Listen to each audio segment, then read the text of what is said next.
welcome to another episode of the Always Be Testing podcast. I'm your host, DeGrange, and I'm stoked to have Jordan Carter with us today. What's going on, Jordan?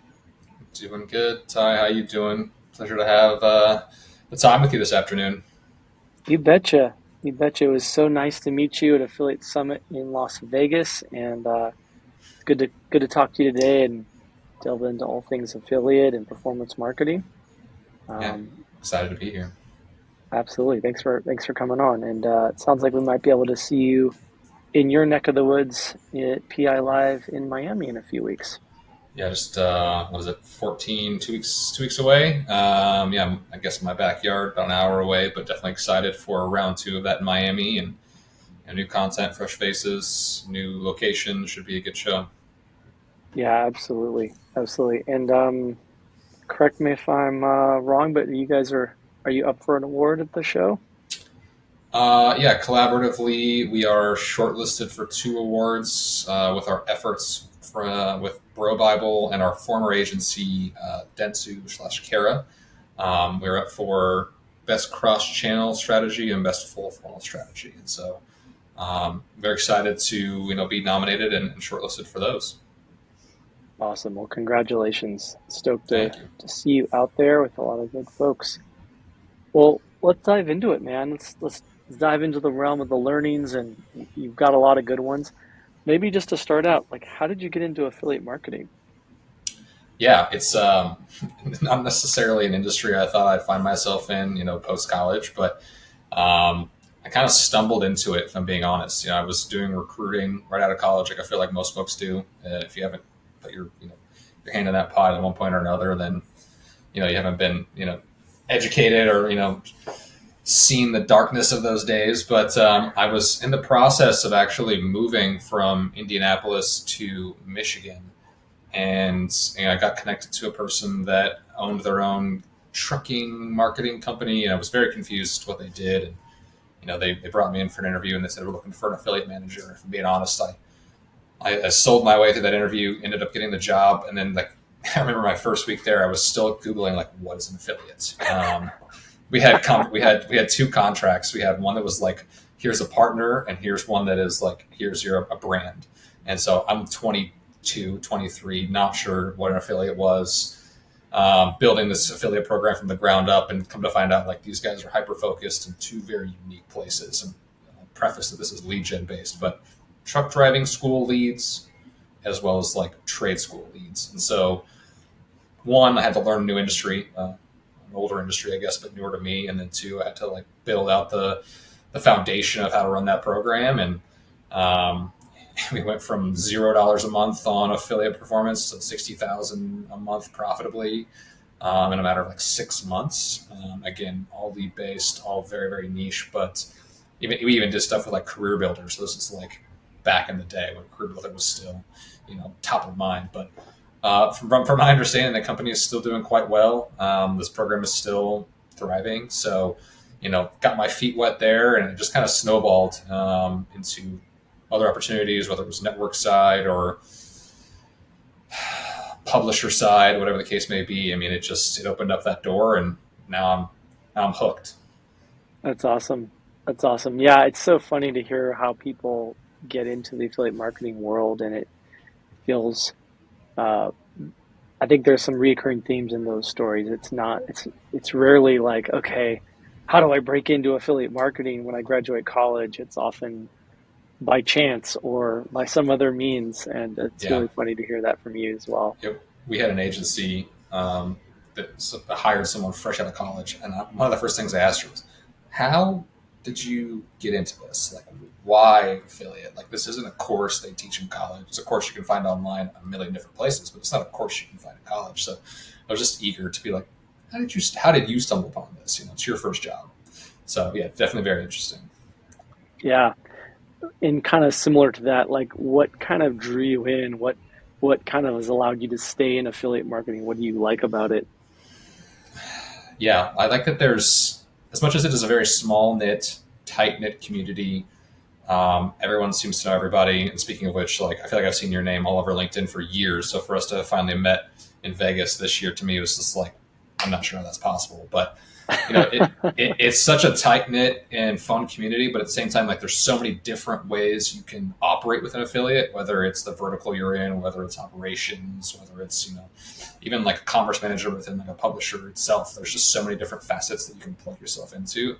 For me, it feels just every day is not the same. There's always something different. Trends change, tracking changes, attribution changes, tech partners change. Like AI right now, like I don't even get me started. I haven't even dipped my toes in those conversations yet. But for Hmm. myself, it's just so. It's going to be very very cliche, but like performance marketing or affiliate marketing in itself is fun because it doesn't necessarily feel like work to an extent. Whether you're a brand side or agency side, you get to have an impact again, regardless of whatever the vertical is you have. So for myself, like I think I really enjoyed, I think that aspect of it from day one, knowing that I was helping people either get a new job with being a truck driver or going to trade school, like Yeah, small thing that I was a part of, transition to like yeah, potentially something life changing. And I know that's corny. Same thing now.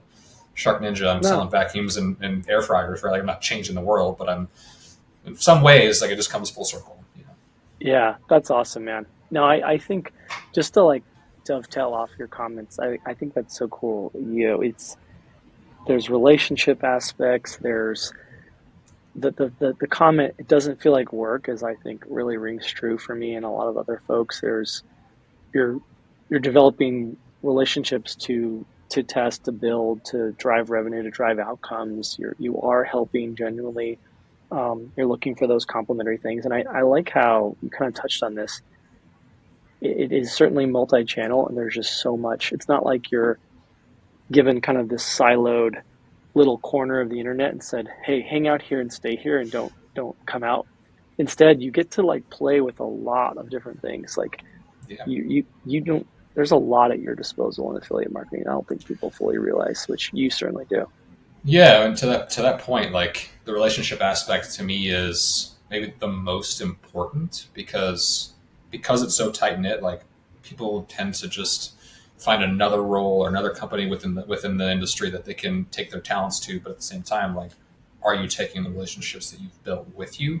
Are you giving them an opportunity? Like, what is your value to? That sounds bad. But what is your value to them? Like, are they willing to come with you to try something new? To pivot into a new category. Like there's just so many things that are reliant on how you take the time to build that relationship. And back when I was at Giddy Up, like it was just a very unique space. It was like gray hat. Facebook was it was white hat company, but there's a lot of gray hat and black hat tactics. Like Facebook Hmm. was the pinnacle of traffic driving, and then you find out fast like who you can trust, who trusts you, and how you can build a strong foundation to eventually flourish into something pretty substantial. That's awesome. Yeah, I love that, and I think kind of a good transition to what are some aspects of affiliate or the space that we're operating in that you do feel is maybe more the challenging side or the side that you've observed or some of the potential pitfalls or just what's maybe a little bit harder about it. Yeah, this may be a first world like corporate company problem, but I've been at D2C companies and small startups for a long time. So being able to have an impact from the jump was very easy. Being able to educate from the start was very easy. They wouldn't have hired someone to manage a program like this if they didn't know the efficiencies from a ROAS perspective. But I think one of the things I'm continuously coming across is there's still a lack of education in what affiliate is. Right to your point, like people just assume you are coupon cashback. Go sit here, go chill.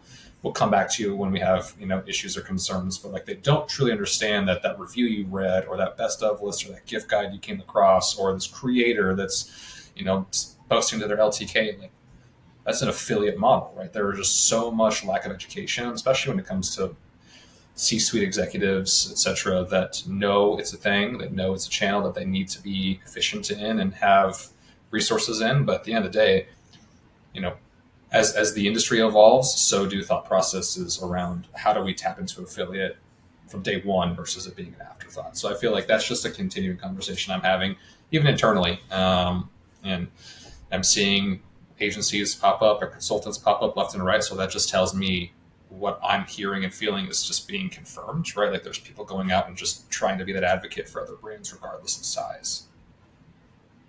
Yeah. Yeah. And I think certainly on this pod and in terms of what we're doing with our work and our the newsletter, it's fun to for me to kind of be part of that wave of folks that are just willing and able to educate people about the value of the channel. That's what you're doing. That's what we're doing here together today. That's what we're going to be doing at PI Live in Miami. That's what you're tasked with and challenged with internally and externally at your organization. I've been there before in a large or medium or small retail or brand. Um, it's fascinating how certain levers in performance marketing gain legitimacy quickly versus others that kind of feel like they're constantly in a battle to Prove justify their themselves. existence. Yeah, yeah, yeah, absolutely. And the one thing I really enjoy specifically about like the industry itself, and I'll make a really terrible um, correlation here, is like I look at it like country music. Like if you go to the country music awards, all these artists are cheering for the other artists, regardless of if they've won the award or not. Like there's just some level of family there to an extent. And again, this is coming across super corny, but my point being is within the industry, I feel like we're taking this mindset of cooperation instead of competition more than anything. And I think we're all, to your point, like trying to learn from what other folks are doing, whether it's brands, whether it's agencies, whether it's whatever the case may be. Like there's some level of okay, what is everyone doing? Are we willing to share insights? Are we willing to tell each other about it? And there was a time I know 5 6 years ago that was not the case. So I'm glad to see that's kind of like where the industry is evolving to. I love that analogy. I think the question just is, what country music artist you are in the crowd rooting for other people. That's all. You Yeah. can answer that at some point. It's a good one. And I think like when I being able to be part of like Silicon Valley's sort of growth trajectory and like be exposed to all the fun stuff that was happening there, I think there was a moment in time where if you asked for help in that community or showed up and like the collaboration was like super high and super open and super transparent, people are willing to share. And so I think like not to say it's always 100% in our industry, but I do feel like you have a really interesting point. There's like kind of this, we're smaller relative to the other channels. Nice to see we have a guest. Um, Sorry and about that. because of that, no, I think it adds a value to the pod. We have one more audience member now as opposed to before where we did. Two for one. You know, you get someone Yeah. good to look at and someone to listen to. Face for radio. Just Yeah. kidding. There you go.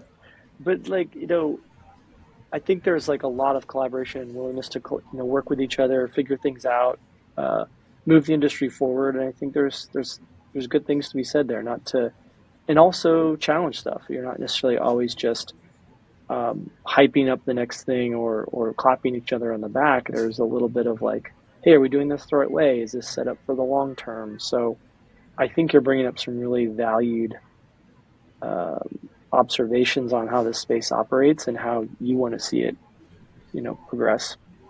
Yeah, I hope that continues, right? Like to your point, it's one thing to be a cheerleader and a champion. It's another to be like that person that's like, well, what can we do better? How can we ask the question beyond the question? And regardless of what company you're at or what mindset you have, like I feel like that's just the approach you have to take. If you're going to utilize anything that anyone's willing to share with you, it's got to be applicable, relevant, and scalable for you and for your team.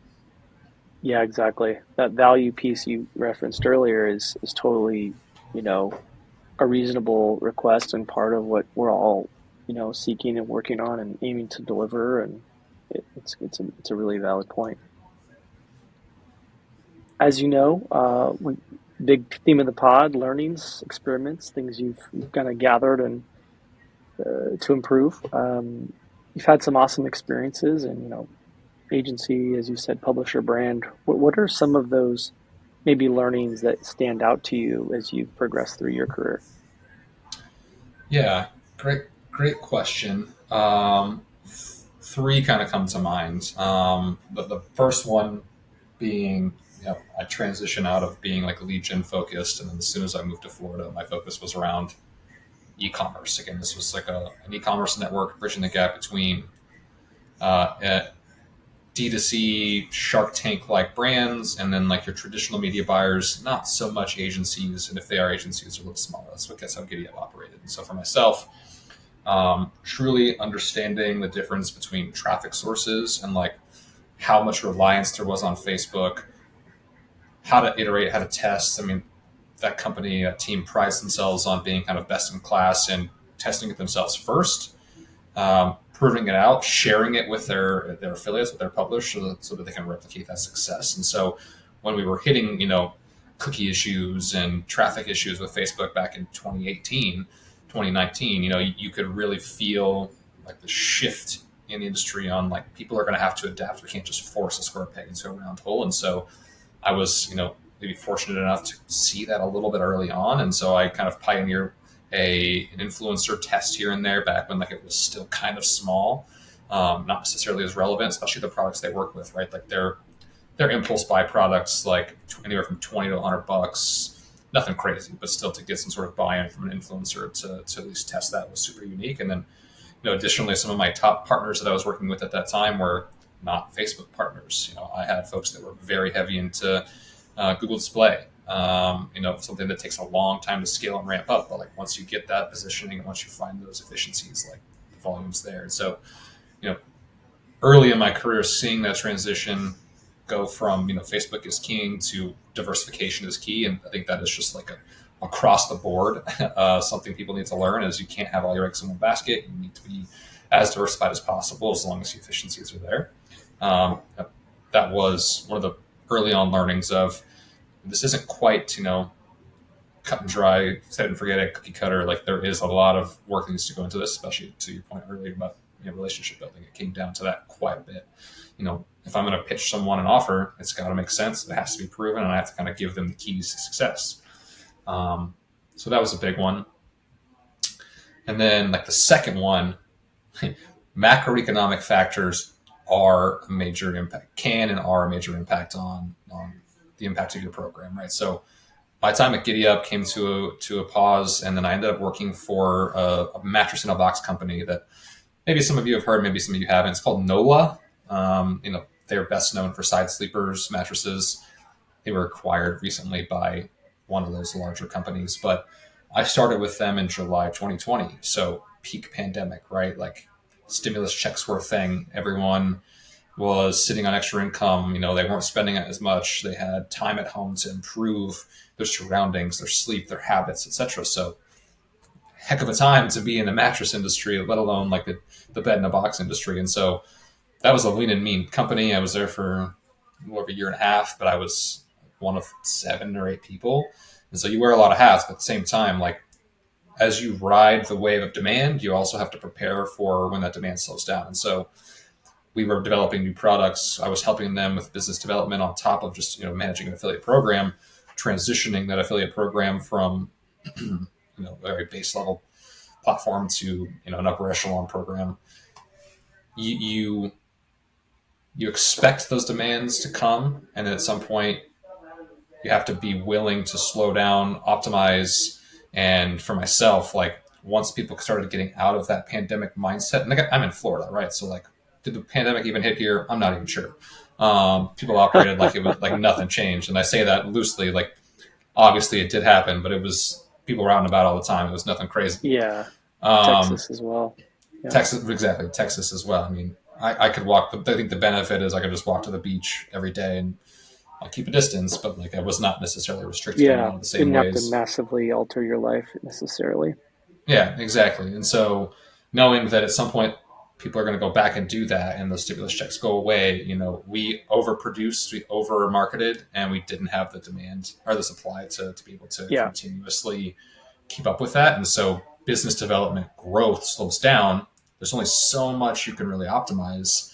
You have to really be able to take a step back, look at your program, pivot to where you could be better, squeeze efficiencies where you can. And then if stuff's not working, you just have to like be cognizant enough to just parse that back and stop Yeah. testing. As much as this is about test and learn and always be testing, there is some instances where like, macroeconomic factors force you to stop testing.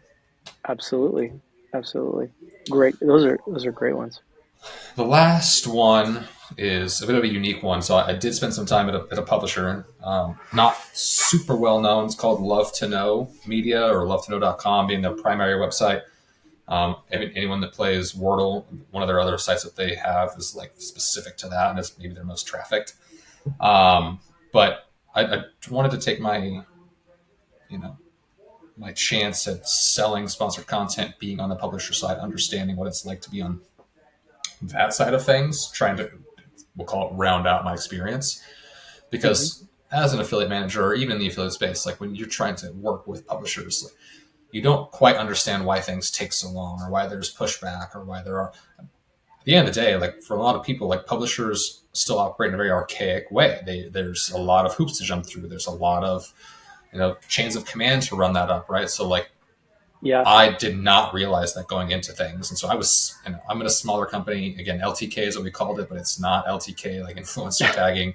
Yeah. Still very, it was a women's lifestyle site, right? So if Yep. people don't know about us, and I'm trying to pitch the same brands that are getting, that are signing with Dash Meredith of the world, that people know about, and they've seen the investment and they know what they're getting, it's a hard sell. And so I would leverage, my goal was to not be an affiliate or commerce driven at that time, but that was a lot of what helped close deals, is like just being able to supplement the fact that we're going to get you all this traffic, but at the same time, people want to see some sort of ROAS or some sort of return. It's not just awareness based. It's not just content based. It's not just traffic. So I leveraged that, VP of commerce, who I'm still good friends with to this day. He and I worked closely to make sure that, if he was driving traffic to commerce content articles, albeit most of the links were Amazon, we would be able to support D2C and, build that into part of the package. But it taught me to have patience with a lot of these publishers that don't respond, or that, don't have an update for you, or there's hoops to jump through. They're operating at a completely different pace than others, and it may feel a little salesy, but at the end of the day, like that's just part of the process. And so, being able to see all three of these, I guess, I don't want to call them career changing moments, but very, very pivotal Yeah. moments within my career Yeah. come to fruition, and then ultimately land me where I am now. I mean, I feel very humbled to have gotten those experiences. Yeah. I love hearing the gratitude and the humility coming through there. And I think it's a good, anytime you can put yourself in the shoes of someone that you're collaborating with, negotiating with, working with, it's such a win. And to have a bit of that empathy is huge. I commend you for the learnings shared there, and appreciate you willing to kind of share more about that. It's super interesting, and I think I've shared this before in talking to folks that the publishers, the partners are really they're the currency of the ecosystem. And I think I don't think people always get it that way, always view that, and it sounds like you do, which is cool. Yeah, their value is not always recognized in the same way, right? It's looked at as, Yeah. but at the end of the day, where would we be without them, right? Yeah, exactly. And I think it kind of also connects to your first point around the value of that diversification. You've got this, duopoly or triopoly or however you want to call it, with so much mind share and budget share going to Meta, going to Google. This comes up a ton, and in some ways, it's why there's, I think, so much value, maybe even more so than it has been in a while, in what partner marketing means and what we do, because you're able to diversify away from that. You're able to get efficiency. You're able to get value up and down the whole, um, you know, food chain of the purchase journey for customers. So I love the thinking around the diversification, and knowing that channels do rise and fall. Obviously, some are very blue chip and stable and required for brands to compete, but they can shut you off if they want to as well. So it's good to always be thinking about what else can you stand up and grow efficiently, which you're doing currently firsthand in a big way. Yep, absolutely. Yeah, it's awesome. I mean, I feel like we're still, not to like dwell or over analyze the learnings, but I think we're still kind of coming out of that. You know, for some people, COVID is like long rearview mirror, but that SERP era, I think there's still a lot of companies feeling the effects of that, whether it comes to like investment or supply, or catching up. Those lessons are still fresh for people. So appreciate you learning, sharing that stuff that you guys went through. Yeah, absolutely. And I can absolutely echo that too. Whenever I travel to some other locations, people still have this, cautious mindset about how they approach business, about how they approach just their life. Are we truly out of it? Is it ever over?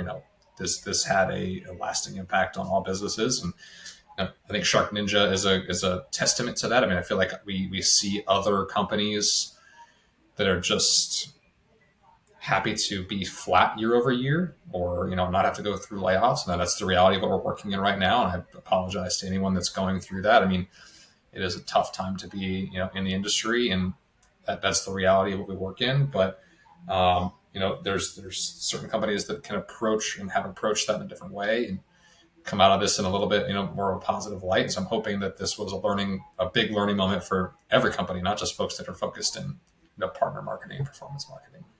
Yeah, totally. If anything, maybe there's a bit of a long-term view or preparation for, changes that can happen as best the best businesses can. I think, some more fiscal restraint in some areas, depending on what you're looking at. I think there's a lot of good learnings in there for business health and such. Yeah. Um, is there anything in the affiliate marketing space that you think is kind of a misnomer that you kind of feel it could be debunked a bit, or things that maybe get a bit misunderstood?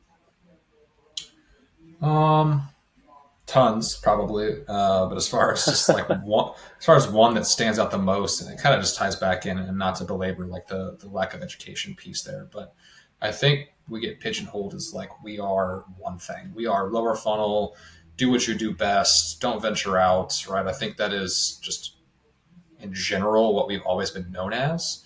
Um, and in my efforts across my career, specifically here at Shark Ninja, my goal has been to diversify away from that, to showcase just like how full funnel we can be. And but transparently speaking, when I inherited the program almost 2 years ago, it had been kind of hodgepodge managed by folks. It's only been live for 4 years for a company our size. It's kind of crazy. Call it 5 years. But the folks that started it back then, um, they onboarded the partners and the affiliates and the people that they thought were affiliate marketing. They onboarded coupon and publishers or and cashback sites, and that's what it's been. So when I inherited this back then, it was like 87% lower funnel, not a lot of optimizations going on in upper funnel, not a lot of optimizations going on in mid funnel.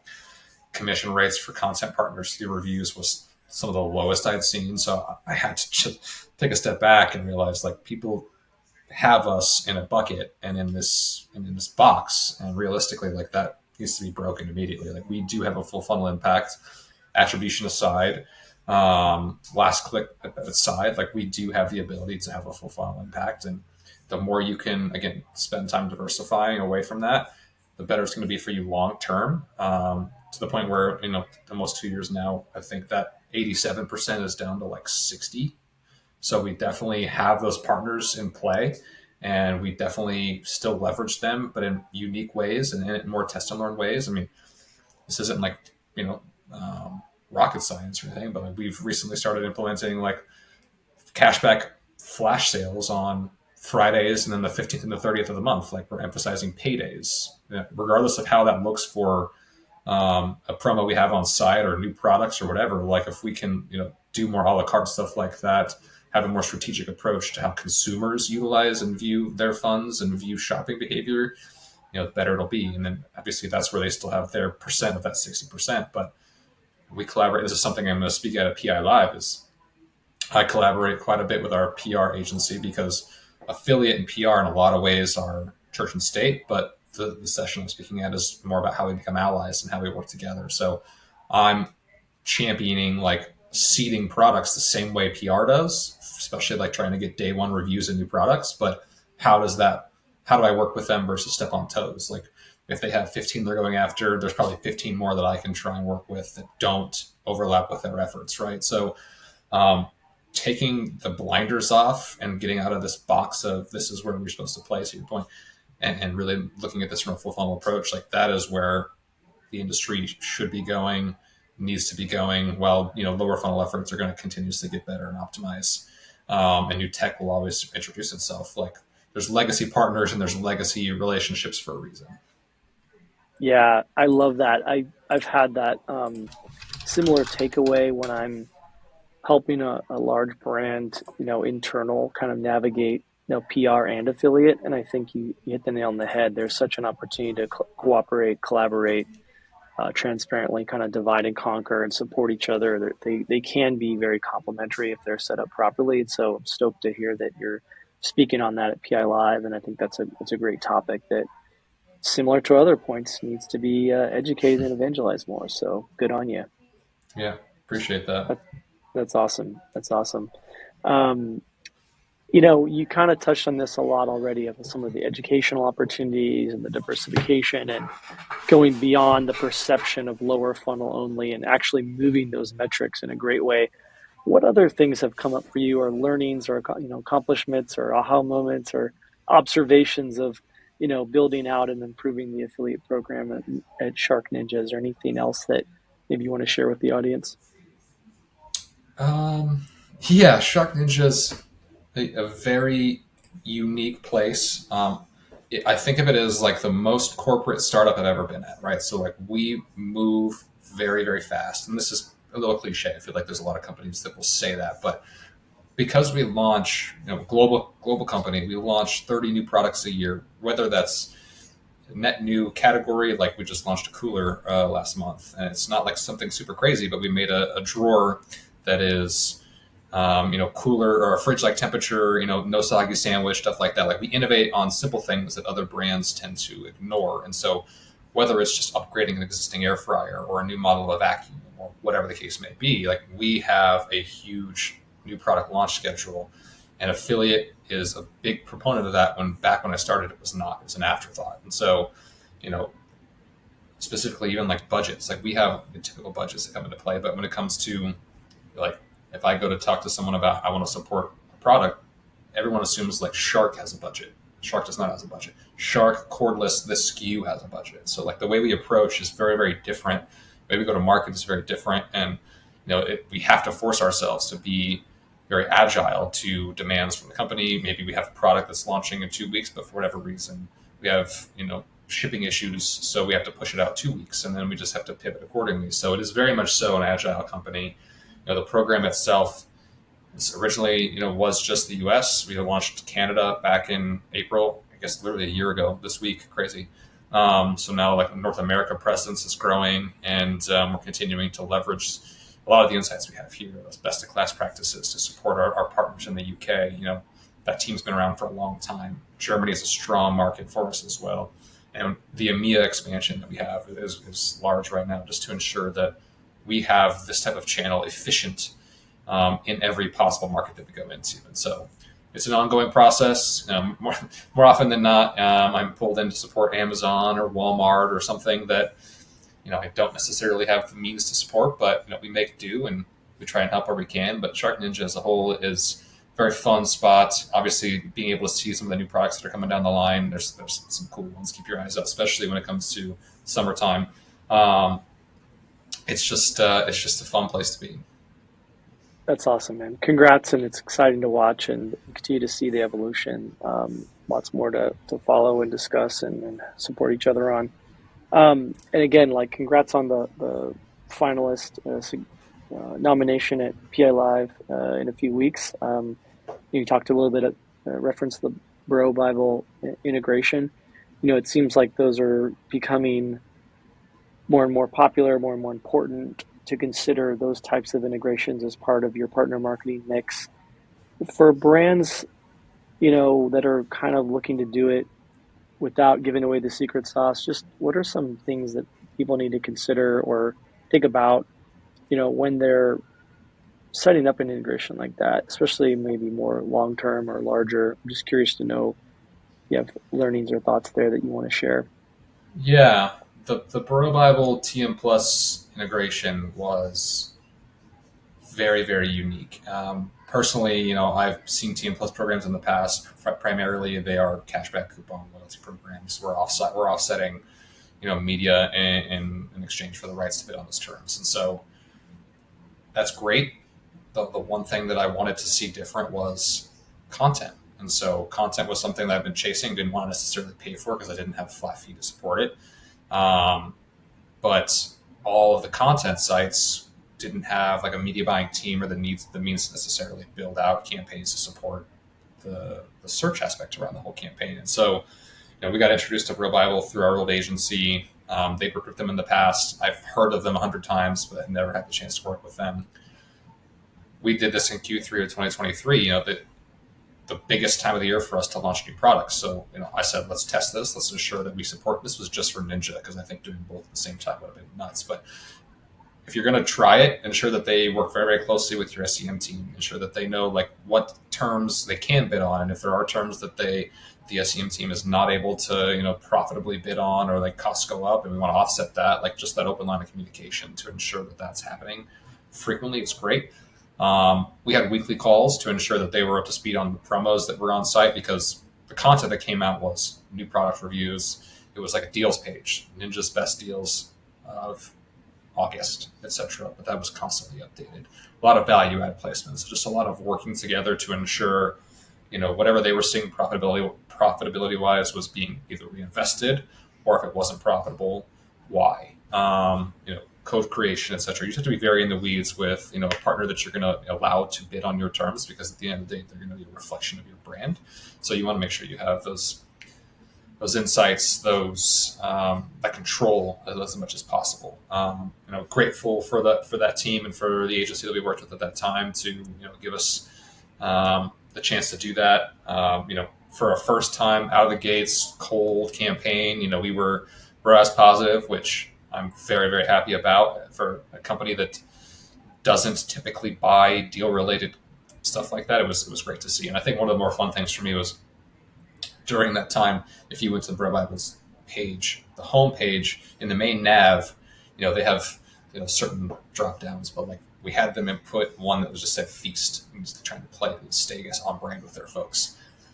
Feast was just a direct link to our homepage, like so people could just get there if they wanted to. And so we found a lot of traffic came from that naturally, just from organic, visitors to their site. So overall, anyone looking to explore this, just make sure you vet who the partner is, make sure you trust them, make sure you have a very well thought out plan, a commission and reinvestment strategy on their end, just to make sure that this is a self-funded campaign as much as possible. Yeah, I love the notion of self-funded, and I love the notion of kind of giving some on the TM Plus side and emphasizing content. And so it's basically efficient content generation for you, and smart. And I'm a huge believer that there's so much like creativity and long-term value across the ecosystem that is not done enough in the affiliate world, and people can do it and did some amazing stuff, in the classic car market back in the day, and like with big brands. And I think that like even brands that you think, okay, the product isn't necessarily the most exciting story, you can create stories out of them. And I think that's an opportunity for people in affiliate. It obviously takes time and money, or giving up some things like you referenced, but I think it's a really underutilized tactic. Absolutely. Awesome. I know wrapping up time here, I want to be respectful of that, but what any books or resources that you've kind of had aha moments for, or you want to share with the group that maybe has influenced your thinking? Yeah. So again, I think Shark Ninja has opened my mind because it's one of the more, I guess it's called the first corporate company I've truly ever worked at. And so the way that I approached it, when I first started, was don't conform to their ways, because who knows if those are the right ones. And then as I've been here longer, getting buy-in with the senior leadership has been super, super important for me, just to ensure that the validity of the program is justified.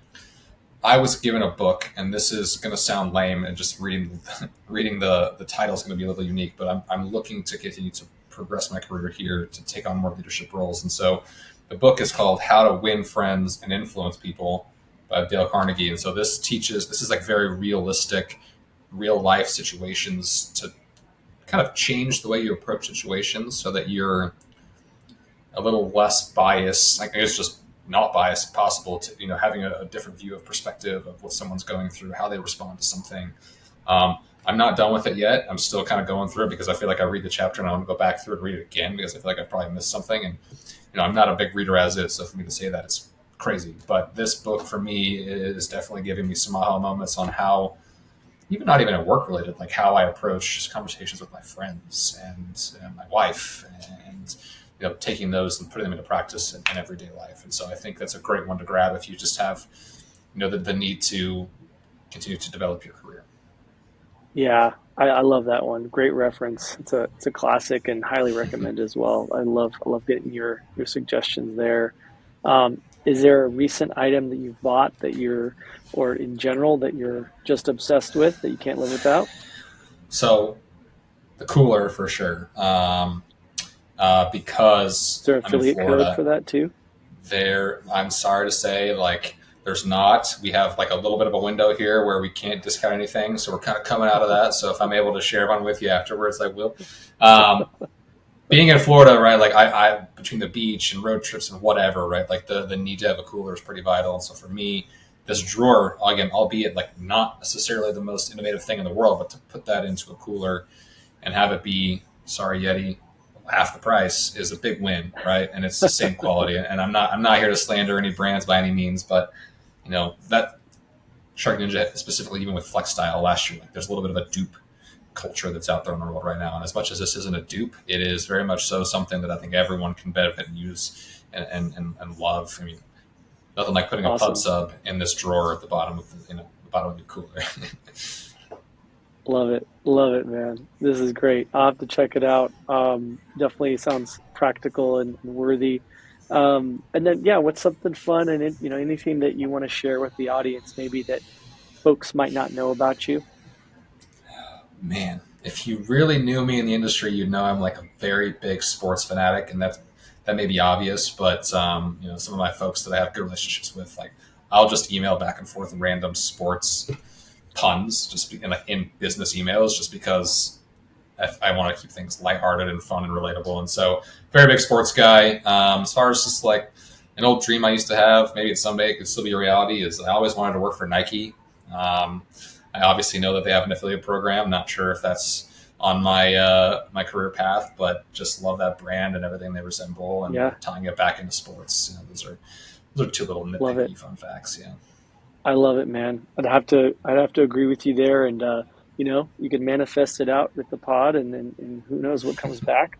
I might have to, get in the sports reference analogy messaging with you because I'm a big fan as well. So that's awesome. Yeah. Um, If anyone knows the future PLC guys, Brent Epley can testify to this as much as anyone. I will just send random football. I also just like to talk crap on the Jets because they're not great, but he can testify on my behalf. Heck yeah. Who's your team with some of the sports? What do you follow? I'm from Colorado originally, so I'm currently under the microscope as a Broncos fan, and I'm not loving life, but Tough you know, go. Tough yeah, go.